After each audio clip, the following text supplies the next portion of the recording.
Antes de entrar a nuestro estudio, y dicho sea de paso, durante estos días quiero analizar con ustedes algunos temas sobre la justificación por la fe. Como les mencionó el pastor Alvis, esta noche vamos a poner las bases para lo que vamos a hablar durante el resto de esta semana, Dios mediante.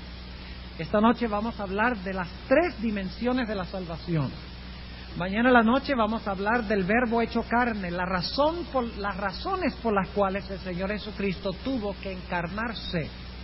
Y hay 7 razones bíblicas, y no van a querer perderse este tema de mañana en la noche. Yo sé que los jueves es una noche un poco floja tradicionalmente para asistencia, pero tal vez no en Dykeman. Yo creo que en Dykeman es diferente eso, porque es la noche que la gente escoge para ir al mercado, si me acuerdo bien. Yo trabajé en el otro lado del río, en New Jersey, y allá tienen la misma práctica. Quiero pedirles que den el mercado para el domingo, ¿ok? Ya cuando se ha terminado la semana de oración, vengan mañana, porque vamos a tener un tema de mucha importancia. Luego entonces, el viernes en la noche, vamos a trazar el tema El hombre increíble. Es un tema que es fascinante. Vamos a estudiar la naturaleza de Cristo, que es uno de los temas de mucho conflicto y controversia hoy en día. Y no debería ser de controversia, porque es un tema hermoso, precioso, que mucho tiene que ver con la justificación por la fe. Luego el sábado en la mañana vamos a hablar de agonía y victoria, cómo logramos vencer el pecado como Cristo venció. Y luego finalmente por la tarde el tema hojas o pieles, a las 3:30 de la tarde el sábado. Así que vamos a disfrutar mucho juntos. Ahora, antes de entrar a nuestro estudio esta noche, queremos pedir la dirección especial de Dios. Así que vamos a inclinar nuestros rostros para orar. Padre Celestial, te damos gracias que en medio de una ciudad llena de pecado y de iniquidad, tú has establecido un oasis donde tu pueblo se puede reunir para glorificar tu nombre y para escuchar tu voz. Te pedimos en esta noche que hables a nosotros por medio del poder de tu Santo Espíritu, que abras nuestras mentes y abras nuestros corazones para que podamos no solo escuchar tu voz, sino tengamos el poder de implementar lo que nosotros aprendamos esta noche. Te damos gracias por escuchar nuestra oración, en el precioso nombre de Cristo Jesús. Amén.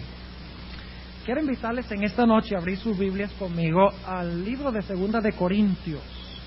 Segunda de Corintios, y espero que tengan sus Biblias con ustedes. Por favor, traigan sus Biblias. Hay 2 sonidos que les encanta oír a los pastores. Sonido número 1, las páginas de la Biblia dando vueltas. Eso es música para el oído del predicador. Pero hay otra cosa que es música para el oído del predicador, y es de vez en cuando, aunque sea, escuchar un amén o un aleluya. ¿Por qué no? Si los seres celestiales dicen aleluya, según Apocalipsis capítulo 19, los pentecostales no tienen ningún monopolio sobre la palabra aleluya, porque es una palabra bíblica. Así que si este servidor, usado por el Espíritu de Dios, dice algo que toca un acorde en su corazón, no sientan ningún temor ni recelo de decir amén o de decir aleluya. Segunda de Corintios, el capítulo 1 y el versículo 10. Es un versículo que nos muestra que la salvación en realidad tiene 3 diferentes dimensiones. La mayoría de los cristianos están sirviendo a un Salvador parcial. Están sirviendo a un medio Salvador, no un Salvador completo. Y cuando nosotros tenemos un Salvador a medias, tenemos perdición completa. Porque o Cristo nos salva completamente o no nos salva en absoluto. Ahora noten los 3 tiempos del verbo librar que encontramos en este versículo. Segunda de Corintios, el capítulo 1 y el versículo 10. Hablando del Señor Jesucristo, dice: el cual nos libró. ¿En qué tiempo está ese verbo? Pasado, muy bien. El cual nos libró. ¿Pero es todo? ¿Nos libró? En un acto histórico en la cruz, hace 2000 años, nos libró, punto final, soy libre, no hay más nada. No, note lo que sigue diciendo el versículo. Y libra de tanta muerte. ¿En qué tiempo está ese verbo? En presente. No solo nos libró, sino que este versículo dice que nos libra de tanta muerte. Pero noten que la salvación tiene una tercera dimensión también, porque dice, en el cual esperamos que aún nos librará. Tres dimensiones en este versículo. Nos libró, nos libra y nos librará. Ahora surge la pregunta, ¿de qué nos libró? ¿De qué nos libra? ¿Y de qué nos librará? De eso queremos hablar en esta noche. Antes de hablar de las tres dimensiones que hemos mencionado en este versículo a manera de introducción, quisiéramos leer otro versículo que ejemplifica el mismo punto, pero con diferentes palabras. El libro de los Romanos, el capítulo 6 y el versículo 22. Y este versículo va a especificar un poquito más las tres dimensiones de la salvación, o las tres etapas de la salvación. Romanos, el capítulo 6 y el versículo 22. Noten, mas ahora, librados del pecado, punto número 1, hemos sido ¿qué? Librados del pecado, y eso es todo, ¿verdad? Cristo me libró, aleluya, me voy y sigo viviendo como siempre. ¿Ah? Ese es el Salvador que tienen muchos cristianos. Dice, no, Cristo me perdonó, Cristo enterró el pecado. Cuando yo me bauticé, cuando yo confieso, Cristo me perdonó y yo me fui para mi casa, perdonado y salvo para siempre. Pero noten lo que sigue diciendo el versículo. Dice, porque ahora, librados del pecado y hechos, ¿qué cosa? Siervos a Dios, tenéis por vuestro fruto, ¿qué cosa? La santificación. Ese es un proceso ¿qué? Presente. Fíjense. En primer lugar, nos libró del pecado. En segundo lugar, nos hizo siervos de Dios. Y es el proceso que se conoce como el fruto de la santificación. Pero noten que hay una tercera etapa. Porque dice, mas ahora librados del pecado y hechos siervos a Dios, tenéis por vuestro fruto la santificación y por fin la vida eterna. Noten cuántas etapas mencionan ese versículo. Hay tres etapas. Librados del pecado, hechos siervos de Dios, tenéis como fruto la santificación y al fin, ¿qué cosa? Al fin la vida eterna. Ahora vamos a hablar de la primera dimensión de la salvación. Es lo que los teólogos llaman la justificación. Y saben que la sierva del Señor, el espíritu de profecía, nos dice que hay una palabra más fácil de entender para nosotros que significa justificación. La sierva del Señor dice en el camino a Cristo que la justificación y el perdón son una y la misma cosa. Es decir, que en vez de hablar de justificación, que es una palabra teológica grande, justificación, sencillamente podemos cambiar esa palabra justificación y podemos poner la palabra perdón. Ahora, ¿qué es la justificación? ¿Qué es el perdón? Bueno, necesitamos analizar algunos versículos de la Biblia que nos hablan sobre cuál es nuestra base de perdón. Dios no nos perdona porque nosotros somos buenos. Dios no nos perdona porque nosotros somos santos. Dios nos perdona porque hemos reconocido nuestro pecado y hemos venido a Cristo para que Cristo nos reconozca como justos. Ahora, noten esa palabra que usé. Para que Cristo nos reconozca como justos. En el perdón y en la justificación, Dios no transforma en ese momento el corazón del ser humano. El ser humano, pecador, penitente, viene a Jesús, le dice, Jesús, yo he pecado. Jesús, yo soy pecador.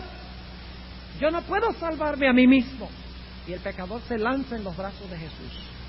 Y Jesús acepta a ese pecador como si nunca hubiese pecado. Es decir, que la justicia de Jesús toma el lugar de la injusticia del pecador. Es decir, que la justicia de Cristo me es imputada, me es atribuida, me es contada como si fuera mía, aunque es de quién, aunque es de Él. Es una obra que Cristo ha hecho fuera de mí. Murió en la cruz, después de vivir una vida perfecta, cargó mis pecados allá. Y cuando yo vengo al Señor Jesucristo, el Señor Jesucristo me mira y me dice: ya no te veo yo a ti, Esteban Bor, pecador. Ya no te veo a ti lleno de tus defectos y lleno de tus problemas y lleno de tus pecados. Ahora te veo a través de Jesús. Es decir, no miro tu injusticia, sino la justicia de Cristo. No miro tu pecaminosidad, sino que miro la santidad de Jesús. Y entonces el Señor Jesucristo va ante su Padre y le dice: Padre, yo vengo aquí representando al pastor Esteban Bor. Y el Padre dice: ¿y dónde está Esteban Bor? Y yo estoy dramatizando el asunto para que lo puedan entender. Y el Señor Jesucristo dice: no, Él no necesita venir acá. Porque Él me aceptó a mí, yo estoy en lugar de Él. Acepta mi justicia en lugar de la injusticia de Él. Porque Él me aceptó y mi justicia le es contada a Él como si fuera suya, aunque es mía. Es decir, que el apóstol Pablo nos declara que la justicia por la cual nosotros somos justificados o perdonados es contada al hombre, aunque el hombre no la merece. Es atribuida. Cristo, en otras palabras, paga la deuda que yo debo pagar, me acredita, me pone a mi cuenta su justicia. Es decir, que en este momento todavía Cristo no me hace justo. Cristo me declara justo. Dice: es justo Esteban Bor, es justo David, es justo Ramón, es justo José, es justa María. No porque ellos lo son, sino porque el Señor Jesucristo lo es, y han venido a Jesús, y Jesús está en lugar de ellos. Eso es lo que significa la justicia imputada. Otra palabra para imputada significa atribuida, dada gratuitamente, aunque yo no la merezco. Lo único que me recomienda Dios es venir yo a Él y decir: Señor, yo soy un pecador, yo no me puedo salvar a mí mismo, por favor, acepta mis pecados, tómalos sobre ti y dame tu justicia. Y en ese momento la Biblia dice que Dios nos da la justicia de su Hijo, el Señor Jesucristo. Nos es contada, nos es atribuida, y ahora tenemos el derecho al cielo, según dice el Espíritu Profética. En la justificación yo tengo derecho al cielo. Fíjense, todavía no tengo la idoneidad para el cielo. Algunas personas tal vez se están poniendo nerviosas y están diciendo: el pastor Bor está predicando nueva teología.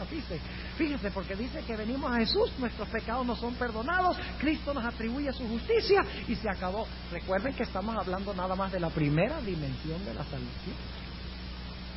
Nos libró, nos libra y nos librará. Mas librados del pecado y hechos siervos a Dios, tenemos como fruto la santificación y al fin la vida eterna. Hay más que una sola dimensión de la salvación. Es decir, que cuando Cristo me atribuye su justicia, me cuenta su justicia, me acredita su justicia, Dios me acepta como si yo nunca hubiera pecado. Noten, como si yo nunca hubiera pecado. Dios sabe que yo he pecado, pero en Jesús Él me mira como si nunca hubiese pecado, porque en vez de mirarme a mí, mira a quién, mira al Señor Jesucristo. Ahora notemos lo que dice la Biblia en cuanto a esto. Segunda de Corintios, el capítulo 5. Segunda de Corintios, el capítulo 5, y vamos a leer el versículo 21. Este es uno de mis versículos favoritos, es precioso. Segunda de Corintios, el capítulo 5 y el versículo 21. Fíjense lo que declara el apóstol Pablo sobre eso. Al que no conoció pecado, ¿quién es ese? Jesús. ¿Jesús pecó alguna vez? ¿Pecó una sola vez? Ni una vez.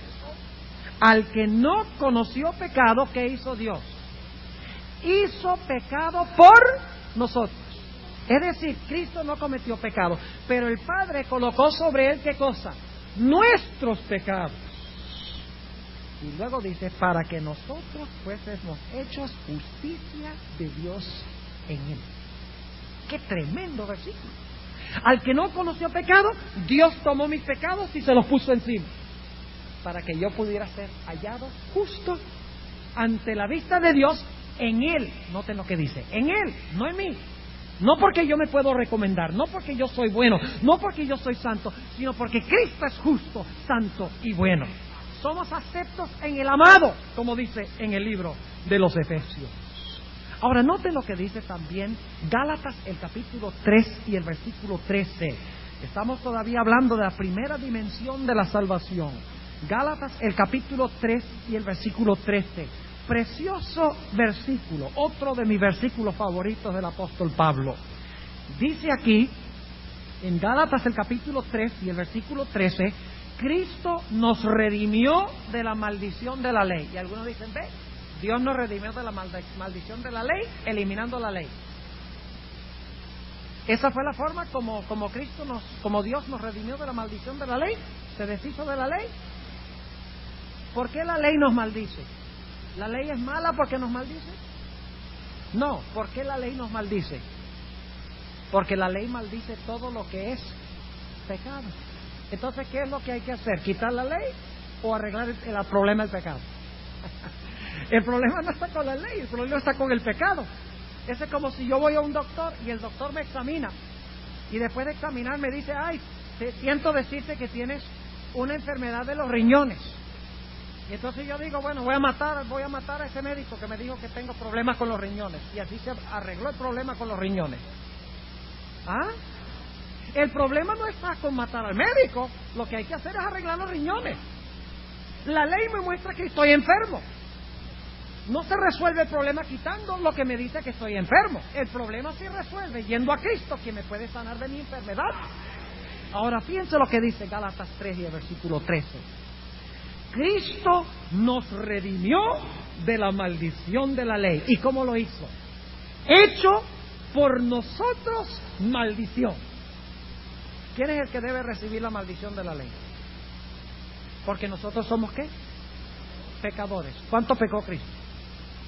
¿Merecía Él la maldición de la ley? No, porque Él no la quebrantó. ¿Quiénes merecían la maldición de la ley? Nosotros, porque somos pecadores. Pero fíjense qué lindo. Cristo murió en la cruz, tomó la maldición que yo debo sufrir para que la bendición, como sigue diciendo, para que la bendición de Abraham, el versículo 14, fuese sobre los gentiles en Cristo Jesús, para que por la fe recibamos la promesa del Espíritu. ¡Qué tremendo versículo, hermano! Note lo que dice también en el libro de Romanos. Romanos el capítulo 5 y el versículo 21. Romanos el capítulo 5 y el versículo 1, perdón. Romanos el capítulo 5 y el versículo 1. Fíjense qué lindo. Dice, justificados pues por la fe, tenemos que paz con Dios. ¿Por qué tenemos paz con Dios? Porque nosotros ahora somos buenos. Porque ahora podemos recomendarnos a Dios porque somos santos y porque somos perfectos. ¿Ah? No, note lo que dice. Tenemos paz con Dios, para con Dios, por medio de nuestro Señor Jesucristo. Porque lo aceptamos a Él. Él nos representa ante Dios y nosotros nos escondemos detrás de Él. Y cuando Cristo va ante el Padre, el Señor Jesucristo dice, no mires al pastor Bosch, mírame a mí. Y el Padre dice, oh, lo acepto en ti, porque te ha aceptado a ti. Justificación, perdón. Noten lo que dice también Romanos el capítulo 8 y el versículo 1. Noten que es siempre en Cristo, en Él. Ahora noten lo que dice Romanos 8 y el versículo 1. Ahora pues, ninguna condenación hay para los que están en Cristo. No hay ninguna condenación para los que ¿qué? Los que están en Cristo. Y ahora escuchen lo que les voy a decir, hermanos y hermanas. No es lo mismo decir que yo estoy en Cristo que decir que Cristo está en mí. Ese es el error que cometen muchos adventistas y muchos cristianos. Cuando Cristo dijo, por ejemplo, en Juan 15, yo en vosotros y vosotros en mí, no quiso decir la misma cosa. Es diferente decir que yo estoy en Cristo que decir que Cristo está en mí. Ahora, en la primera etapa de la salvación yo estoy en Cristo, por la sencilla razón de que cuando yo acepto a Cristo, el Padre mira a Cristo y no me mira a mí. Él me representa. Él está en lugar mío. Yo soy acepto en el amado. Yo estoy en Él. En la segunda etapa vamos a encontrar que Cristo está en mí. Porque es imposible que yo esté en Cristo y que luego Cristo no esté en mí. En la segunda etapa. Ahora, algunas personas enseñan, se conocen como universalistas, de que todas las personas se van a salvar. Porque la Biblia dice que Cristo murió por todo el mundo, ¿verdad? ¿No dice la Biblia que Cristo murió por todo el mundo? ¿Podría Cristo salvar a todo el mundo? ¿Se va a salvar todo el mundo? No. Pero déjeme preguntarles, ¿el sacrificio que hizo Jesús fue suficiente para salvar a todo el mundo? ¿Y por qué se van a perder algunos entonces?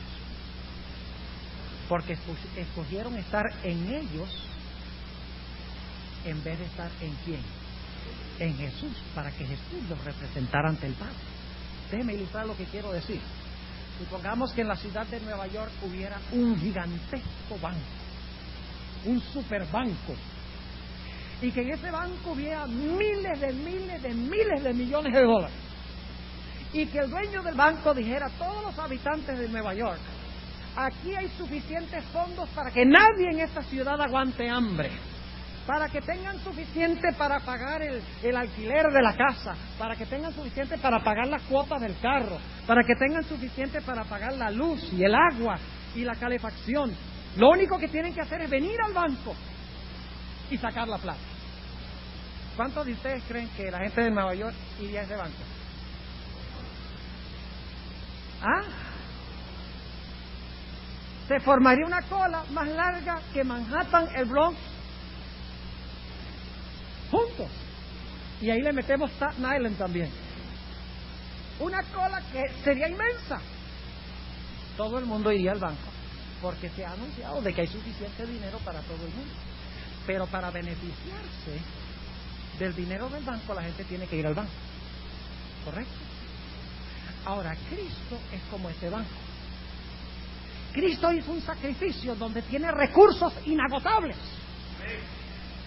Tiene reservas inagotables para salvar a todo el mundo. Pero el problema es que yo tengo que venir a ese banco para salvarme. Y yo tengo que reclamar la bendición de Cristo para salvarme. ¿Entienden por qué no todos se van a salvar?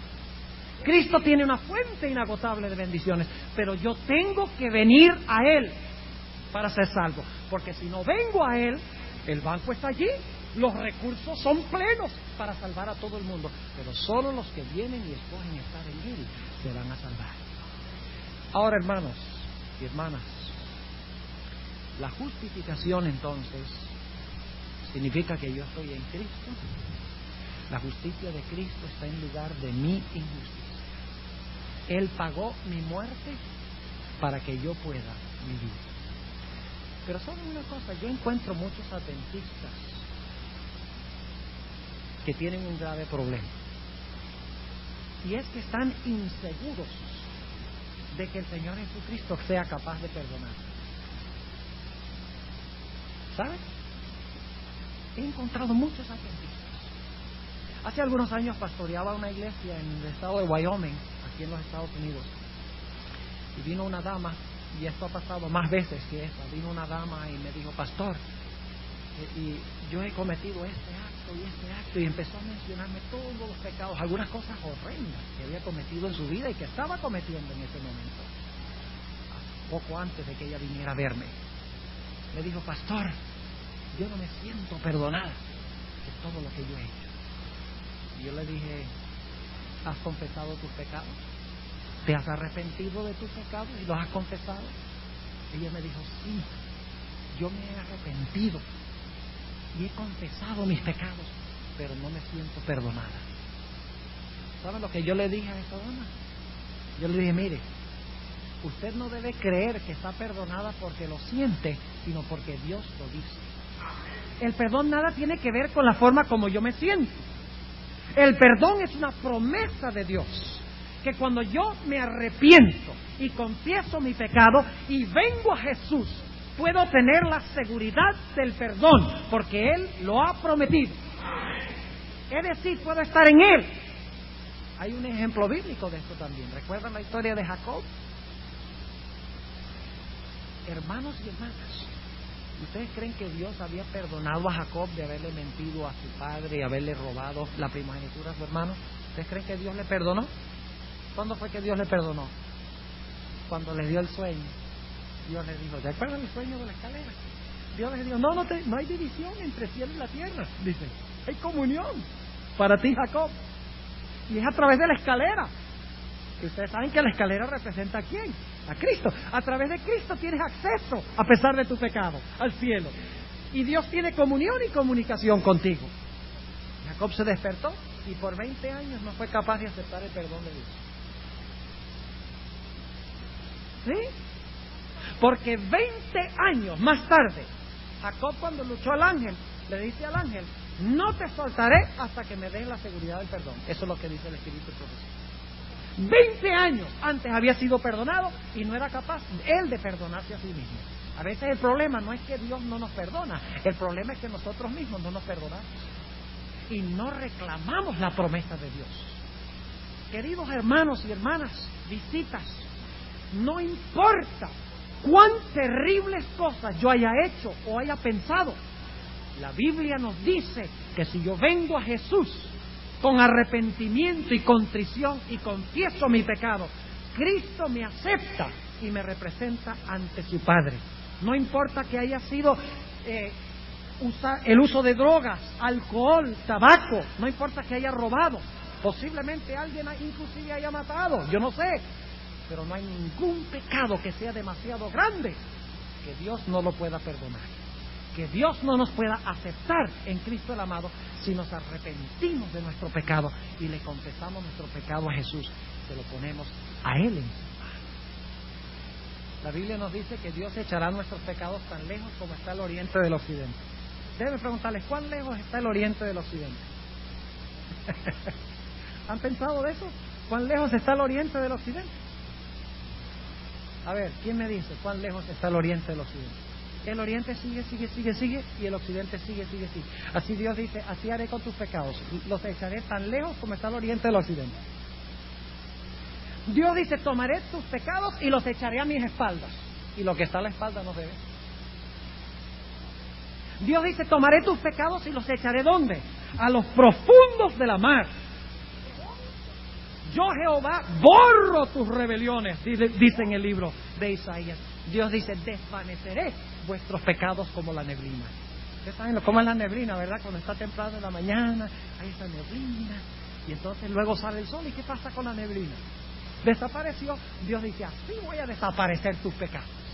Dios lo promete si venimos a Jesús con contrición y con fe. Vamos a repasar lo que estudiamos en cuanto a la primera etapa. ¿Les quedó claro? En primer lugar, Cristo pagó mi culpa. Yo soy culpable, Él es inocente. Cristo tomó mi culpa para que yo pudiera ser inocente ante la vista de Dios. Tomó mi culpa, la culpa de todos mis pecados. Esto se llama justificación. Otro nombre que se le da es perdón. Esta clase de justicia es imputada. ¿Entiendes lo que significa imputada? Me es acreditada, me es atribuida, me es dada, aunque no es mía, es de Jesús. Está mi justicia a la diestra de Dios, no adentro, sino allá afuera, en el cielo, representándome. Es imputada esa clase de justicia, me es atribuida, es de Cristo, no es mía. Pero Cristo dice, Padre, acéptala como si fuera de Él, o como si fuera de ella. Esta clase de justicia me da el derecho al cielo, me da el derecho de entrar al cielo. Esta clase de justicia se encarga de todos mis pecados pasados. En el momento del bautismo, que es el momento cuando oficialmente y públicamente recibo a Cristo y lo testifico, en ese momento todos mis pecados pasados quedan enterrados con Cristo. Fui juntamente crucificado con Él y fueron sepultados mis pecados a través del bautismo, dice el apóstol Pablo en Romanos el capítulo 6. Pero ¿saben ustedes algo, hermanos y hermanas? Visitas. Para muchas personas, lo que yo acabo de hablar, ese es el Salvador que ellos conocen. Solo un Salvador de una dimensión. Pero la Biblia nos dice que la salvación tiene otra dimensión. No solo Dios quiere quitarme la culpa, por mis pecados, la culpabilidad de todos los pecados que yo he cometido, sino que Dios quiere dar en mi vida un nuevo poder para yo poder vencer el pecado ahora. Por eso en el bautismo la Biblia nos dice que no solamente en el bautismo son enterrados todos mis pecados en Cristo, sino que en el bautismo yo resucito a novedad de vida y recibo el Espíritu Santo de Dios. Porque hay un problema. Fíjense lo que voy a decir. El primer problema que yo tengo son todos los pecados que yo he cometido. Pero hay un segundo problema que es casi más grave que ese. Y es que hay un poder en mi cuerpo, en mi vida, que me lleva a seguir pecando. Ahora, ¿de qué vale que Dios me borre todo el pasado y me deje igual? ¿De qué vale que Dios me borre todos mis pecados pasados, me acepte en Cristo y que yo siga viviendo como el diablo? Y nada vale. Dios no quiere solamente que la justicia de Cristo sea imputada o atribuida a nosotros. Dios quiere que la justicia y la perfección y la santidad de Jesús more también en nuestra vida, en nuestro corazón. Y esta es la segunda etapa que se conoce como la santificación, el proceso del desarrollo del carácter del Señor Jesucristo. Y ahora fíjense, en la primera etapa yo estoy en Cristo. En la segunda etapa Cristo está en mí. En la primera etapa yo estoy en Cristo. En la segunda etapa yo llego a ser como Cristo, por medio del Espíritu de Cristo que mora en mi corazón. En la primera etapa soy salvo de toda la culpa de mis pecados pasados, pero en la segunda etapa soy salvo del poder del pecado que obra en mi vida. La primera etapa me da el perdón, la segunda etapa me da la libertad verdadera y la victoria sobre el pecado. La primera clase de justicia es imputada, me es atribuida, está fuera de mí, está a la diestra de Dios, mi justicia en Jesús. Pero en esta clase de justicia, la justicia no es imputada, sino que es impartida. Es decir, que Dios la derrama en nosotros, la justicia de Jesús, para que podamos perfeccionar un carácter a semejanza del carácter de Cristo. Ahora, hermanos y hermanas, cuando nosotros somos perdonados, ¿ustedes creen que en ese momento desaparece nuestro carácter pecaminoso? O sea, el día que yo soy perdonado, ya estoy más allá del poder de la tentación. ¿Qué creen ustedes? Ya la carne no me tienta. Ya estoy viviendo en el tercer cielo. Cuando vine a Cristo y Cristo me perdonó todos mis pecados, Cristo me atribuyó su justicia. En ese momento ya estoy más allá del poder de la tentación. ¿Esa ha sido su experiencia? No. ¿Por qué razón? Por la sencilla razón de que aunque Cristo ha quitado esos pecados, ha perdonado esos pecados, el efecto de todos esos pecados todavía está en mi cuerpo, en mi carne, como dice el apóstol Pablo. Y lo que quiero hacer, no lo hago. Y lo que no quiero hacer, eso hago, dice el apóstol Pablo. Porque hay una ley, hay un poder en mi vida que como que me quiere llevar a seguir pecando. Pero fíjense que Dios ha dado una solución para eso. No solo ha dado una solución para quitar toda mi culpa de pecado, por todos los pecados que he cometido, sino que Dios también me garantiza un poder nuevo en mi vida para subyugar y dominar y controlar el pecado en mi vida. Y ese poder es el poder del Espíritu de Cristo que mora en nuestro corazón. Así que cuando venimos a Jesús, no solamente decimos, ay Señor Jesús, perdóname porque volví a pecar. Debemos decirle a Jesús, no solamente perdóname, pero ven, entre mi alma, entre mi ser, gana la victoria, dame tu poder para vencer el pecado. Es decir, que Cristo es un Salvador completo, no un Salvador parcial. Cristo no solo quiere borrar el pecado, sino que quiere transformar mi vida en el presente. Nos libró, nos libra y aún creemos que nos librará, nos dice la Sagrada Escritura. Y saben ustedes que todos los malos hábitos y todos los pecados están grabados ahí, en su cuerpo. Aún después que Cristo los acepta, aún después que Cristo los perdona y dice, Padre, no los mires a ellos, mírame a mí, todos esos pecados, todo el efecto del pecado, todo eso queda dentro de usted. ¿No es así? todos los malos hábitos, todas las malas prácticas. Pero ¿qué hace el Espíritu Santo? El Espíritu de Cristo entra y amortigua, controla, doma esos deseos pecaminosos. Y ustedes saben que a veces hemos desarrollado hábitos tremendos, ¿verdad? Un hábito es difícil de romper. Una pequeña ilustración: una vez cuando yo estaba enseñando en Colombia, en la mitad del semestre nos cambiaron el salón de clases, de donde estábamos teniendo las clases a otro salón. Y les digo que como por 4 o 5 días, aunque habían cambiado el salón, yo me iba al primer salón. Pero no era el único, porque habían algunos alumnos también que venían al primer salón. Y decíamos, bueno, ¿y por qué la mitad de la clase no ha llegado? ¿Por qué? ¿Dónde están? Ah, sí, es verdad, que cambiaron el lugar, la clase al otro salón. Y entonces nos caíamos en cuenta de que habíamos desarrollado un hábito de ir al mismo salón, habíamos formado una rutina, y nos tocó un proceso de aprender por un tiempo a cambiar nuestro hábito. Y así es también en nuestra vida. Cristo nos perdona, pero el registro del pecado queda en nuestro ser, y por eso necesitamos el poder del Espíritu Santo para dominarlo, para amortiguarlo y para ganar el poder sobre esas cosas.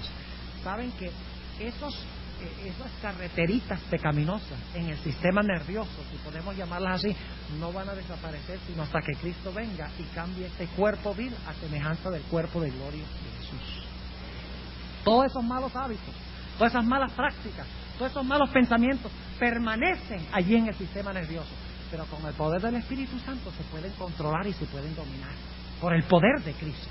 Se puede hacer, pero no serán quitados sino hasta que este cuerpo sea transformado a semejanza del cuerpo de gloria. Déjenme darles una ilustración para que puedan entender. Mi abuelito, que ya murió hace un buen número de años, el papá de mi papá, tenía un problema muy serio con el cigarrillo.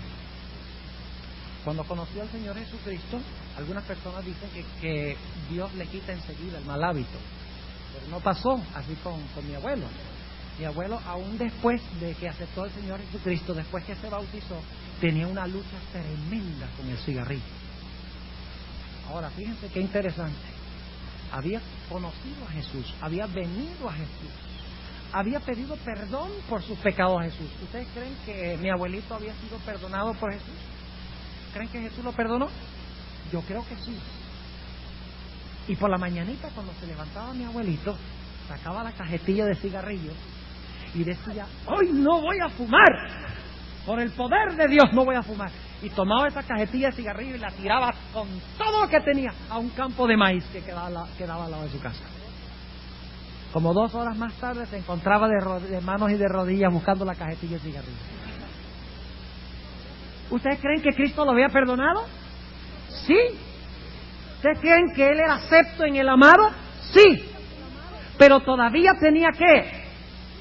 Todavía tenía el deseo en su ser. Y déjenme decirles, con el proceso del tiempo, mi abuelo logró, por el poder de Cristo, controlar y domar completamente el hábito del cigarrillo, de tal manera que después de un tiempo ni siquiera el cuerpo le pedía un cigarrillo.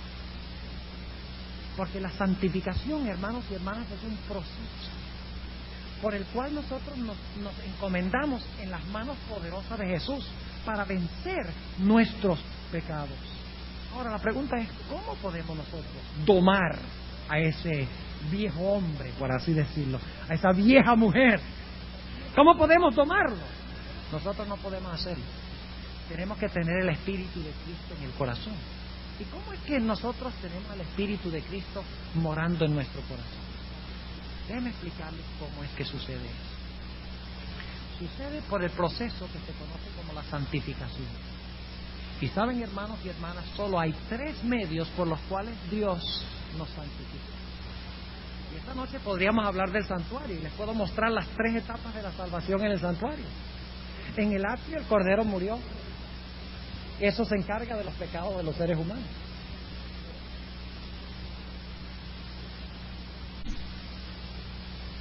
De incienso, las oraciones de los santos, ustedes saben eso, ¿verdad? ¿Y qué representa el pan? No solo de pan vivirá el hombre, sino de toda palabra que sale de la boca de Dios. Y luego, ¿qué otra cosa había allí? había un candelabro. ¿Y cuál es el propósito del candelabro? Dar luz. ¿Saben ustedes que el candelabro era la única fuente de luz del santuario? Ahora, en estas tres cosas encontramos ilustrado la forma en que Dios nos santifica y nos purifica del pecado. Uno, a través del estudio ¿de qué? De la Santa Biblia, que es el pan de Dios. Segundo, a través de la ¿qué? A través de la oración. Oración ferviente, continuada, sin soltar el brazo de Dios. Y en tercer lugar, y este es algo que no le gusta escuchar a muchos adventistas. Muchos adventistas son como monjes y monjas.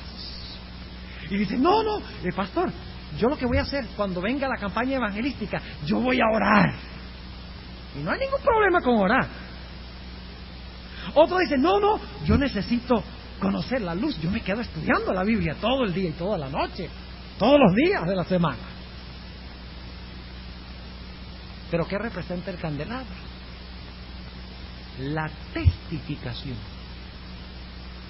Jesús dijo, vosotros sois la luz del mundo. Y una verdad que no se comparte es una verdad que se pierde. Así que Dios nos ha dado tres medios para nuestra santificación después de la muerte del Cordero, para perdonar nuestros pecados. Nos ha dado el estudio de la Biblia, nos ha dado la oración y nos ha dado la testificación. Y fíjense qué interesante. El pan es el alimento que viene de Dios a nosotros. La oración es la comunión que nosotros tenemos con Dios. Y el candelabro es el reflejo de la comunión que tenemos con Dios, con nuestros semejantes. Es decir, que en el lugar santo encontramos ilustrado nuestra relación con Dios, la relación que Dios tiene con nosotros y la relación que nosotros debemos sostener con otras criaturas de Dios. Y a través de ese triángulo, por así decirlo, se desarrolla el carácter, contemplando a Jesús. Y no solo contemplándolo como encerrándonos en un monasterio para no pecar. Eso hacían en la Edad Media. Oh no, me cierro en un monasterio y así, entonces no peco, porque entonces nunca voy a ver una mujer bonita y no la voy a codiciar. El problema es que la mujer bonita ya estaba ahí. Uno puede no dejar que la mujer bonita entre al monasterio, pero el problema es que ya la mujer bonita está en la mente. El pecado hay que vencerlo es en la mente, por el poder del Espíritu Santo. De nada vale recluirse. Necesitamos estudiar, orar y testificar, que son los medios que Dios ha dado para nuestra santificación. Contemplar lo que hizo Jesús y hacer lo mismo. ¿Saben? El Señor Jesucristo, ¿a qué dedicaba su tiempo? Todas las tardes Él iba a verse la telenovela de las 6. ¿Ah? Se iba allá a ver, yo no sé, yo no sé ni siquiera qué programas hay en televisión hoy en día. Ayúdenme un poquito. Nadie dice nada. Nadie sabe lo que hay en televisión. Debe ser que la iglesia de Deichmann es una iglesia donde nadie ve televisión. Amén. Nadie ve a Cristina. Bueno. ¿Y cómo tú sabías que se llamaba Cristina? Ahora fíjense, hermanos y hermanas, el Señor Jesucristo dedicaba su tiempo a esas tres cosas. ¿Qué estudiaba Jesús diariamente? No solo la palabra, sino la obra de Dios en la naturaleza. ¿Qué más hacía Jesús? Oraba. ¿Ve? No solo Dios le hablaba a través de la palabra y la naturaleza, sino que Jesús hablaba con su Padre. ¿Ve? Doble vía. ¿Y luego qué hacía el Señor Jesucristo? Se encerraba todo el tiempo con su Padre, oraba, estudiaba, se volvió un súper filósofo, súper sabio, y más nada. Ayunaba, bueno, ponemos el ayuno con la oración, ¿verdad? ¿Qué hacía? Esa palabrita. Otro nombre que le damos es obra misionera. para que puedan entender mejor lo que es testificación. Es una palabra grandota. Significa obra misionera, compartir la experiencia que nosotros hemos tenido con Jesús. Por eso el apóstol Pablo dice en 2 Corintios 3:18, dice, nosotros mirando a cara descubierta como en un espejo la gloria del Señor, somos transformados de gloria en gloria. Lo que nosotros contemplamos, eso somos. Si estamos orando, si estamos leyendo la palabra y asimilándola, si estamos testificando, no tenemos ningún problema con el diablo. El problema lo tenemos con el diablo es cuando descuidamos esas cosas. Porque cuando nosotros alimentamos la carne, somos carnales. Cuando alimentamos el espíritu, somos seres espirituales. Es decir, que la segunda etapa es nuestro caminar con Jesús. En la segunda etapa, repasando, Cristo se encarga del poder del pecado, no de la culpa. El Señor Jesucristo se encarga de santificarnos. Ya nos ha justificado. Nos imparte su justicia. Es decir, nos imparte su carácter a través de estas tres cosas que mencionamos. Y vamos creciendo en la gracia, como dice 2 de Pedro 3:18. Creciendo en la gracia. Hasta asemejarnos al Señor Jesucristo, de tal manera que el Señor Jesucristo dice, de nada vale que estén ellos en la tierra ya, me los voy a traer para acá. ¿Saben que eso fue lo que pasó con Enoc? Enoc caminó con Dios tan de cerca que Dios finalmente dijo, mira Enoc, ya de nada vale que tú estés caminando allá, vente acá, y caminamos acá más bien. ¡Qué tremenda experiencia! No solamente la certeza del perdón, de la justificación, sino también la santificación. Pero ahora necesitamos ir a nuestra tercera etapa. ¿Entienden lo que es justificación? ¿Entienden lo que es santificación? La justificación es nuestro derecho al cielo, la santificación es la idoneidad para el cielo. Es la preparación para el cielo. ¿Son importantes las dos cosas? ¿Se va a salvar a alguien que tiene el derecho y no la idoneidad? ¿Se va a salvar a alguien que tiene la idoneidad y no tiene el derecho? No, se necesitan las dos cosas. La justicia que fluye en santidad, santificación. ¿Puedo darles una ilustración? ¿De qué vale que ustedes sepan manejar un automóvil si no tienen licencia? Hay personas que saben manejar pero que no tienen licencia. Claro que sí. Y hay gente que tiene licencia que no sabe manejar. Claro que sí. ¿Qué pasa con una persona que tiene licencia pero no sabe manejar? ¿Tiene el derecho de manejar? Claro que sí. Tiene la licencia. El problema es que no tiene la idoneidad y se va a estrellar. Pero ¿qué pasa con una persona que sabe manejar, tiene la idoneidad pero no tiene el derecho, no tiene la licencia? ¿Qué pasa? Lo para el policía y le dice, yo sé manejar. Y el policía, bueno, está bien, con tal que sepa manejar, no importa que tenga la licencia o no. Hay que tener el derecho y la idoneidad. Así, para entrar al cielo yo tengo que tener el derecho y tengo que tener también, ¿qué cosa? La idoneidad, es decir, la semejanza al carácter de Jesús. Pero no hay tal cosa como justificado sin ser santificado. Dios no justifica a nadie que no pueda santificar, dice el Espíritu de profecía. La justificación es la raíz, la santificación es el fruto.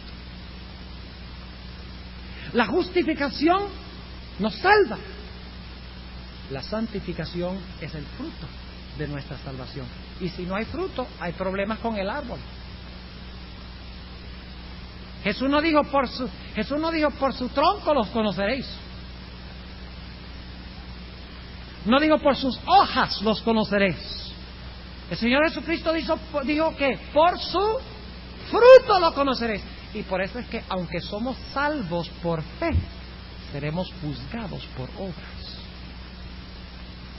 ¿Escucharon lo que dije?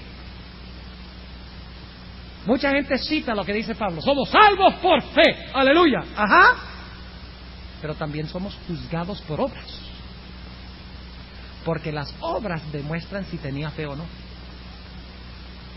Mis obras demuestran si he sido justificado o no. si soy penitente, si me he arrepentido, si he confesado. Mis obras son la demostración de quién es el Señor de mi vida. Ahora vamos a la tercera etapa. La primera etapa, yo estoy en Cristo. En la segunda etapa, Cristo está en mí. Y en la tercera etapa, yo estoy con Cristo. La primera etapa se llama justificación.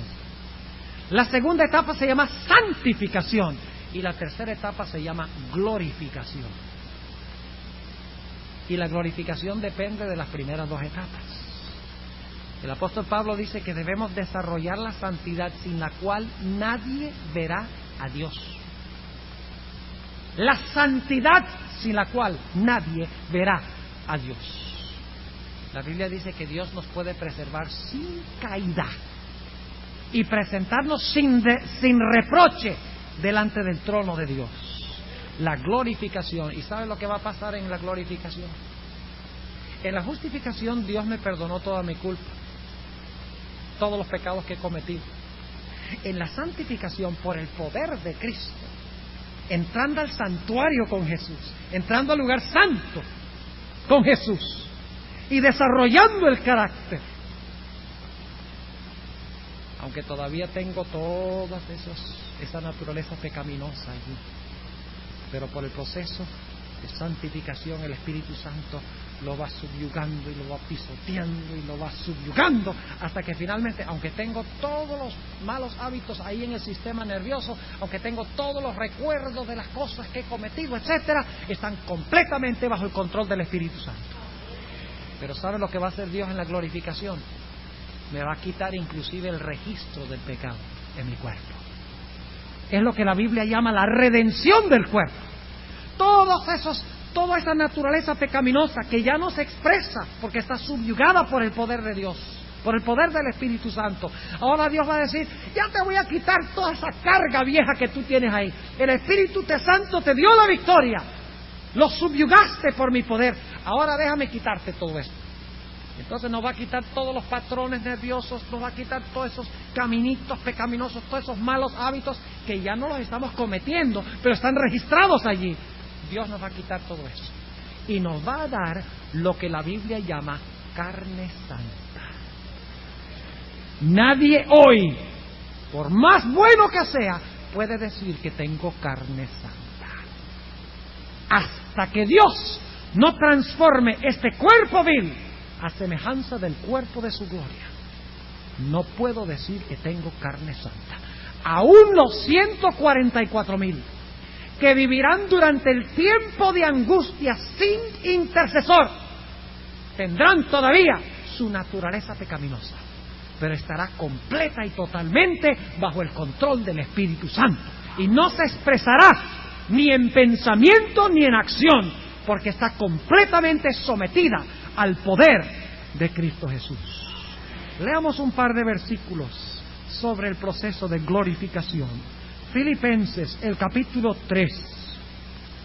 Filipenses, el capítulo 3 y el versículo 20 y 21. Filipenses 3, 20 y 21. Noten lo que dice el apóstol Pablo, lindo versículo. Declara lo siguiente: mas nuestra vivienda, en realidad es nuestra ciudadanía, la palabra griega, mas nuestra vivienda es en los cielos, de donde también esperamos al Salvador, al Señor Jesucristo. Versículo 21. El cual transformará el cuerpo de nuestra bajeza para ser semejante al cuerpo de su gloria, por la operación con la cual puede también sujetar así todas las cosas. ¿Qué va a hacer Jesús cuando venga? Va a transformar el cuerpo de nuestra bajeza para ser semejante al cuerpo de su gloria. Escuchen bien lo que voy a decir, hermanos y hermanas, visitas. Yo puedo ahora ser como Cristo en carácter. ¿Entienden lo que estoy diciendo? Puedo ser como Cristo en carácter, pero ahora yo no tengo un cuerpo glorificado como el que tiene Jesús. Pero cuando Cristo venga en las nubes del cielo con poder y gloria, Él vendrá para llevarse consigo al cielo a todos aquellos que han sido justificados. Todos aquellos que han sido santificados, los glorificará. Glorificará este cuerpo débil. Nos dará un cuerpo semejante al cuerpo de su gloria, un cuerpo inmortal, un cuerpo incorruptible, un cuerpo que no se enferma, un cuerpo que no tiene recuerdo de pecado, que no tiene cicatrices, que no tiene todos esos patrones negativos, nerviosos, donde se han desarrollado los hábitos del pecado. Nos quitará eso. Entonces el proceso de redención estará completo. No solo nos habrá librado, no solo nos libra, sino que tenemos fe de que aún nos librará. Cuando esto corruptible se vista de incorrupción, y cuando esto mortal se vista de inmortalidad, entonces se efectuará la palabra: sorbida es la muerte con victoria.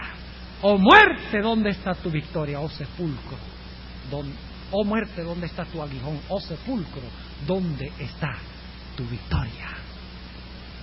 Yo doy gracias a Dios de que nosotros tenemos un Salvador completo.